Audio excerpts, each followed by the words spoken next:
We are traveling over to the land of spices and world-class cocoa to interview Kenroy Baptiste, television and radio executive producer. Kenroy is currently a television news anchor at the Grenada Broadcasting Network, and his career in television and radio and has a career in television and radio. He's an executive producer and broadcaster, media trainer, communications consultant, event host, talent manager, voiceover actor, and public speaking masterclass coach. Good morning, Kenroy, and good morning, Grenada, and welcome to Caribbean Connections here at Good Morning, SKN.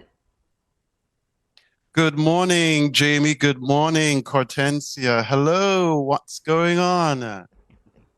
We are well this morning. We're fine, but you're going to tell us exactly what's going on. Exactly. Because, we've read a really impressive bio. We know that you are a frequent watcher of Good Morning SKN as well, so this interview seems to be one that has been in the making for quite a while. We're honored to be interviewing you today, for sure. Indeed, indeed. Now, before we began the interview, I asked, how do you look this young? And I thought you were in media for just 16 years, but you told me you have been in media for 27 years. So can you expound on that and let our guests know who Kenroy Baptiste is? Yes, absolutely. Well, it's a delight having me, on your show. Thank you so very much. So yes, so the thing is, I literally grew up in radio and television broadcasting. I started when I was 12 years. I started on radio. I was mentored by some of, the best in the industry, quite literally, Paul Roberts and, just a number of people who were just pursuing excellence at the time. They still pursue excellence. Regrettably, some have since passed on. But yes, so I grew up in radio and television broadcasting, and then I moved immediately, I think about a year after, I moved to TV. Yeah, hosting a youth show and that sort of thing. So yeah, the journey continues. It's a fascinating journey. I know I don't look my age, or so they say. You don't. Yes. I don't? You don't. That's why I'm looking at you like this young guy that says he has 27 years experience that look like he is 27. Right. That Exactly. is humbling. Oh. That is really humbling. So yeah, so 1995, the journey started for me, and I remain committed to it. The passion is alive. And I can feel and see it, indeed. That's good to know. I mean, you talk about getting into media at the age of 12, and you've sparked a lot of questions within me having said that, because the question is, what were you doing at 12? I mean, we know where it's landed you now, but what exactly were you doing at that time? Right. So at 12, I started on radio, right? And I was part of a magazine-style production known as Spice Capital Festival Magazine. Spice Capital Radio, first of all, is like a training ground for a lot of young people. Mind you, many of them have since moved on to other media houses, but that's where a lot of Grenadian broadcasters started. Okay. So I was part of a program there, Spice Capital Festival Magazine. The manager at the time, his name is Paul Roberts, right? He's still active, well, not so active in broadcasting at the moment, but he's still training people and that sort of thing, right? And so he took me under his wings and he helped me develop, showed me the rudiments, writing, producing, just about every aspect of media production, relative to content creation and development specifically, though, okay? And from that, I moved on about a year after. There used to be a TV station in Grenada known as Grenada Cablevision, and then it morphed into Community Channel 6, right? But it's no more now. But it used to be CC6, and I used to host a youth show called Teen Upbeat. It was produced by Ella Jackson. She was an employee at St. George's University at the time. Yeah. And so she brought me on board as one of the hosts for that particular program. We used to do it on schedule. Yeah. So actually that show used to be broadcast every Thursday evening at 6:30. And so we used to rotate. The hosts used to rotate on schedule relative to fulfilling that obligation there. And that's where the journey started. I started presenting the news, not at Grenada Broadcasting Network, but at another station, MTV, in 1999, right? While I was in high school, the Grenada Boys Secondary School, I used to do the Saturday news. Yeah. The Monday to Friday newscast was presented by Jay Romaine. He has also helped to develop me in broadcasting. And I used to do the Saturday news. Yeah. And after that, the rest is literally history. If you ask me some specific questions, I will attempt to respond. So Kenroy, I see you have a master's in media and communication. Where did you get this degree from? Because I'm hearing a little accent. Everybody always asks that. Yes, University of Leicester. Oh, nice, Yes. nice. And how many And years of course, Go ahead, go ahead. yes, 2 years. Okay, nice. I sense you were going to say something else, Kenroy. What were you going to say? There may have been a delay, I'm not sure. Oh, that's just about it for that, yeah. Okay. Fair enough. Okay, so we want to know about your time as a news anchor at GBN, the Grenada Broadcasting Network. You've been in that role since 2006, have you not? Yes, correct. Yes. So when I started at the Grenada Broadcasting Network, I used to literally present Monday to Friday. But over the years, of course, other individuals have joined the fray in the newsroom as anchors. So obviously, we have to share the pie up. Yeah, everybody must be given a platform to be his or her best self. Yeah. And I live by that. My mantra is be your best self and uplift humanity, right? Yeah. And so obviously, my schedule was reworked and so on. At the moment, my arrangement is 2 days a week, but there are times I do other, extra days. If, for example, one of my colleagues is not available, that sort of thing. Yeah. So I do that at the moment, but as part of news anchoring, there's an automatic rule which involves editing and so on and proofreading scripts. Yes. So I do a lot of that as part of my news anchor role, right? So the news, 7 to 8 p.m. Eastern Caribbean time. If you have the time, you can check it out on Facebook. We also stream live on YouTube. But it's really literally reports, the newscast reports the news of the day quite literally. And we include ATG around the globe, a look at what's happening outside of Grenada. Okay, nice. And speaking to looking at what's happening outside of Grenada, I think this is the first time I'm actually going to ask you this question ever. How did you hear about Good Morning SKN? Because I know that you watch us. Oh, absolutely, and I love your show. Love it. So I was going through, right, on YouTube, they give you like recommendations. Yes. Yeah. So you actually popped up in that area there, and I saw Good Morning SKN. I wasn't too sure what the SKN, literally stood for.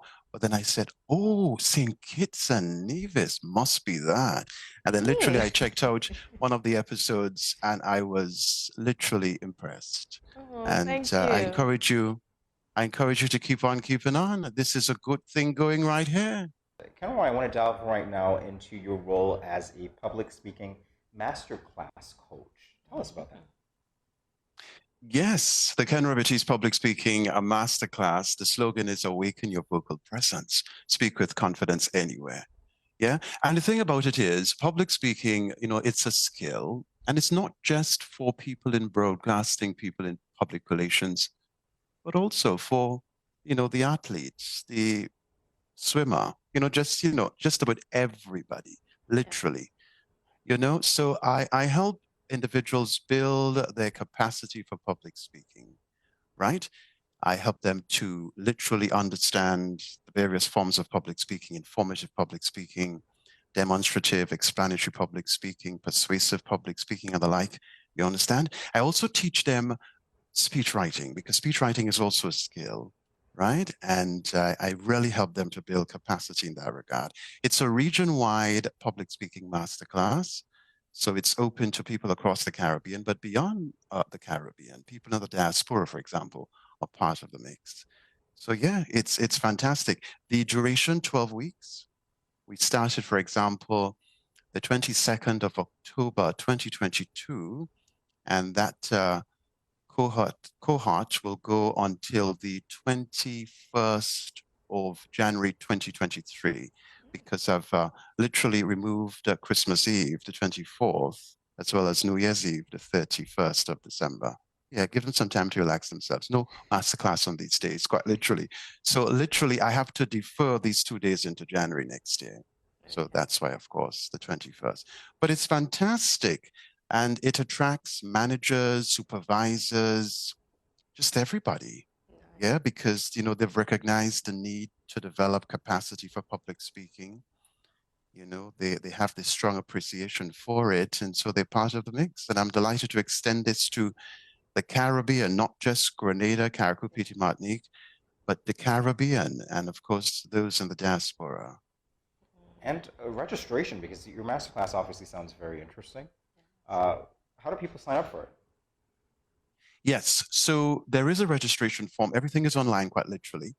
So it's going to be sent to you. There are 20 questions on the form, one of which is, I believe the very last question asks, you have to submit a voice note, quite literally. Yeah, because I want to do an assessment of you. A voice note, I believe it's relative to your attributes and so on, but I want to get an assessment. The team and I, we want to assess you, your level, yeah, relative to speaking, relative to reading, relative to writing, you know, and listening. Overall, the masterclass really focuses on these areas. Yeah, but relative to the voice note, we want to get a sense of your ability to communicate. Where are you right now? And the thing about it is, Jamie and Hortensia, you do not have to be at a certain level to be accepted relative to the masterclass. Okay. You come as you are. I like that. You understand? You come as you are, and you will be given the necessary support to build capacity. Yes, so you don't have to be at a certain level at all. Remember when I was rolling it out, people were asking, do I have to be at a certain level? Do I, you know, no. You come as you are. I like that. Yeah. Once you are willing to develop, once you have an open mind, you want to move forward, you want to pursue excellence, yeah, come as you are, and you'll receive the necessary support. That's going to be on my Christmas wish list, so you'll see me as a student sooner than later, Kenroy. Indeed, myself as well. So, Kenroy, you have produced many shows, but one that hit the nail on the head, we previously celebrated International AIDS Day on the 1st of December. You produced The Impact of HIV and AIDS and the Development Agenda 2020. Why was it of importance that you produce such a show? Right. So the impact of AIDS, HIV and AIDS, mind you, some years ago, this one particular happened, I should say, back in 2007. Yeah. And and to be quite frank, I co-produced it because there was another producer at the time. Okay. Right. And it was really to build awareness. We have to continuously build awareness on socioeconomic issues confronting our people, because stigma is real. Stigma is real. And we need to enlighten people so that they know that it's not okay to discriminate. Yeah, that everybody deserves a place at the table. Yeah, people need to be heard.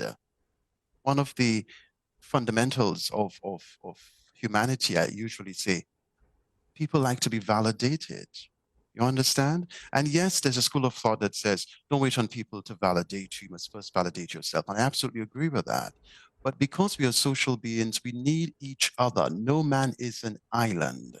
You see, so we need constant. And this campaign, you know, building awareness on HIV and AIDS, this won't stop. This is lifelong, because we are still faced with discrimination at various levels. People, you know, in the workplace, just society altogether. People are discriminating against people confronted with HIV, for example. You understand? And it puts them down. Yeah, it affects self-esteem. We need to get to the place as a region where we can respect individuals. Yes, we know people have made certain choices, and these choices have not been, you know, good for them at the end of the day. You know, they have caused a lot of, in many instances, chaos in their lives and so on. You know, things have been disrupted. But we all make errors. Yeah. An individual may have made an error relative to his or her sexual health, but there are other individuals who've made errors in other areas of their lives. Because you know what? We all deeply flawed as human beings. And so we ought not to move around society on a pedestal. We ought not to treat other individuals as if they are worth nothing. We need to respect, and respect is a basic human courtesy, which I absolutely uphold. All right, as we continue this discussion in our final moments, Kenroy, I do want to mention some of the radio and television shows that you've produced, other than what Cortensia mentioned as well. So we have quite a list. We focus, to the point, GBN Mornings, now Good Morning Grenada, Beyond the Headlines, On the Road to the Chelsea Flower Show, Beauty and Beyond as well. In your time working on these shows, what are, I would say, the most important takeaways that you've had, some lessons that you've learned that have caused you to develop and approach life even differently than you have before? Right. One, you are enough. And this may come across very, on the inspirational side. But we have interviewed individuals, society tends to write a lot of people off. Like society, for some reason, concludes that this person is not going to be successful, is not going to be pursuing excellence, not going to shine. Because for some reason, society thinks, mind you, a certain part of society thinks that success is only for one set of individuals. And I'm here to say to you, success is for anybody who is prepared to work for it. Yeah. So we've interviewed individuals who were in that sort of category. They were considered, as, they won't do well so much. They were written off in primary school and secondary school, and they have blossomed in their own craft and so on. Yeah. So they are success stories. And mind you, success is not generic, but just just for the argument. Yeah, success is not generic at all. Success is individual, it's different for everybody. And this is why it's not healthy to compare yourself to another individual, You can emulate him or her, but you are on your own unique journey, Absolutely. Yeah. So that is the thing, that you can shine, and you can shine in your lane, and you can do so well. You can be at peace. You can experience happiness when you do what you absolutely love, right? So that is one of the takeaways, relative to the interviews, we've held. When I was on Good Morning Grenada, I used to host a show. So I was not deeply involved in producing Good Morning Grenada. But from time to time, and I'm quite sure you do it yourself, you can suggest coverage. You can suggest guests, issues for the show to the producer, and hopefully these suggestions are accepted. So I used to do a bit of that, but I was more focused on hosting from time to time Good Morning Grenada, right? Adventure Grenada 473, that was actually launched, and you can check it out on YouTube, during the height of the pandemic. And mind you, a lot of people were scaling back because, people had to redirect resources and so on. So it wasn't a time to say, okay, let's now expand and do something. But on my end, I said, why not? Let's do it. Let's make a move. So Spice Productions, of course, I'm connected to Spice Productions. We rolled out Adventure Grenada 473, bringing Grenada to the world and the world to Grenada. Because we said, you know what? When this pandemic sorts of, dies down, so to speak, people will need to come to Grenada to explore the island. So let's look long term. So so we literally rolled out Adventure Grenada 473. You can check it out. It's on YouTube. It's a fantastic production. I executive produced the show, and the hosts are amazing. There's one called Charlton, Prince Charlton. You can check him out. He is a whole mood. He's just gifted. He's gifted in his craft. Love Charlton, and all the other females, of course, because I used to pair a male with a female, just for the gender chemistry, that sort of thing. So Adventure Grenada 473, and there was another one, of course, Inspire Humanity, which I produced on GBN's K105. I created it. I also produced it, and I hosted it. But I used to have like a guest list of hosts coming in from time to time, like Lexan Fletcher, for example, who's an amazing broadcaster in Grenada. She has guest hosted the show. as well as other individuals. So I am just evolving in executive producing, hosting. I do voiceover services as well. I'm just loving the lane I'm in and helping other people as well interested in media and communications to develop their skills.